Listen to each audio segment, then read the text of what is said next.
While some horses exhibit the same behaviour whether they're ridden every day or once a week, once a month, or even every 6 months, some horses change their demeanour, such as KPH Trojan the Greek.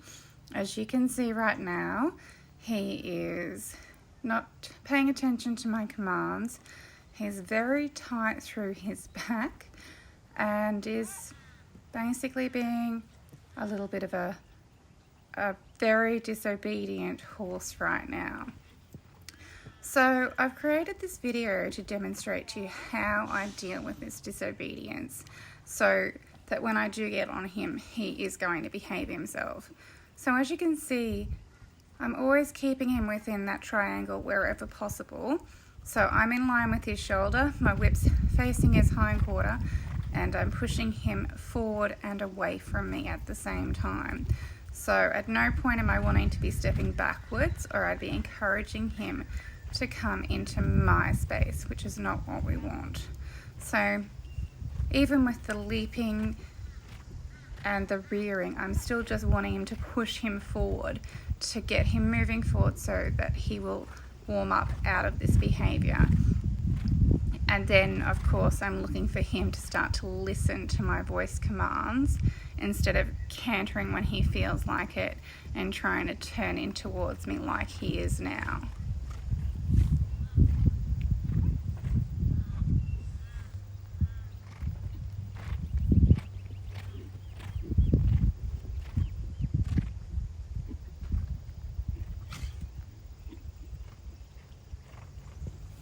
As you can hear in the background, I'm using my voice as well as my whip to correct him. As you can see, I'm only using a dressage whip because I have no need to actually go near him with the whip. He knows how to lunge. He knows he's misbehaving. So it's just a matter of working him through that bad behaviour and not creating any further issues at the same time. So I'm just quietly correcting him with my voice, getting a little bit sharp with my tone, continuing to remind him what I want. He knows voice commands for walk, trot and canter. It's just right now he's choosing to ignore them. So what I'm looking for is for him to start to listen to me, become looser through the back and respond to my voice commands of trot and then moving him back to canter.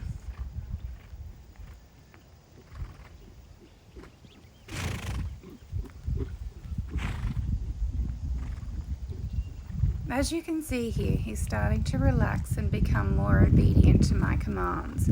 He's starting to breathe more evenly and snort, which is a sign of relaxation, and he's listening to me and he's soft through his back.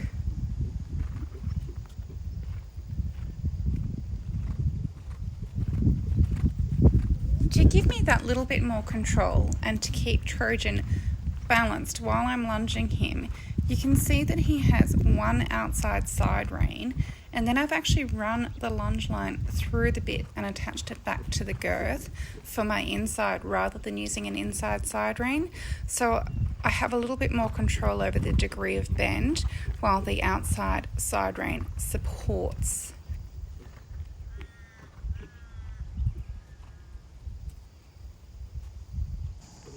Some horses, when they change direction, will exhibit the same naughty behaviour they demonstrated to begin with. But as you can see here today, Trojan is behaving quite well in the opposite direction.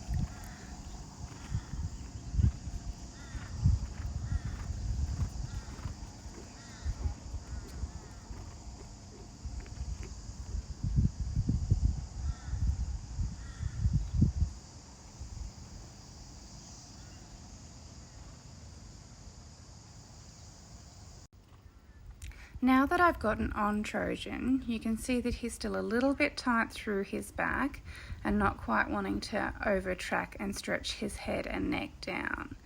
So I am looking for him to relax his back more and start to stretch out more before I put him into trot. I've kept him on the circle so that if something does happen, it will be easy for me to put him onto a smaller circle and into a safer place, and also for me to take up my contact fairly quickly or just bend him to the inside.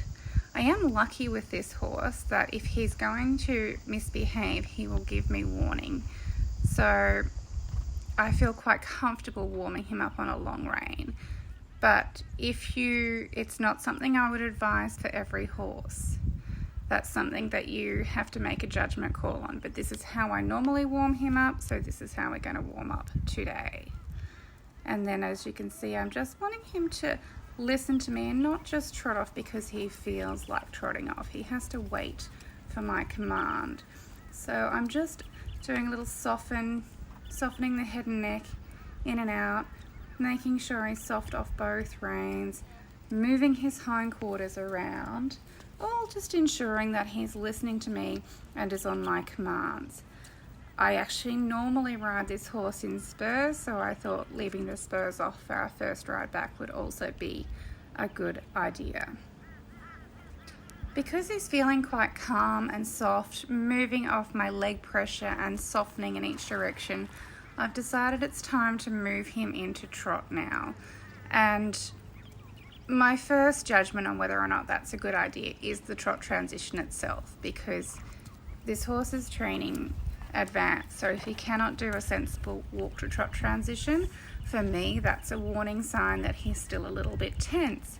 But he went straight into trot with no tension, so we proceeded with the trot. And as you can see, he's still a little bit stronger than normal with that little canter on the diagonal, but he is soft and swinging through his back. So I don't want to block that trot, but I do want to maintain control of the speed and ensure that he's on my aids, because if I allow him to take over, then he might decide to start misbehaving.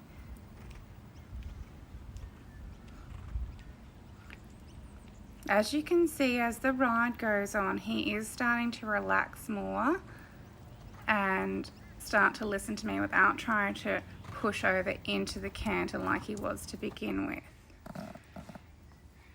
And now that I've just videoed a brief amount of trot. I did actually trot for quite a bit longer, but I'm just showing you now my warm down just to see how we finish the ride. And I've decided, because he was feeling quite strong today, that I wasn't going to canter, because the easiest way for a horse to kick up or disobey is in the canter transition itself. So why do something that he might learn a bad habit from when I can just ride him again tomorrow and he'll be that little bit less fresh and that little bit more attentive? I feel like I won't even have to worry about the canter transition. Everything will just flow. Right, that's all I've got for you today. Thank you for watching and listening. Please follow my channel to get more training tips.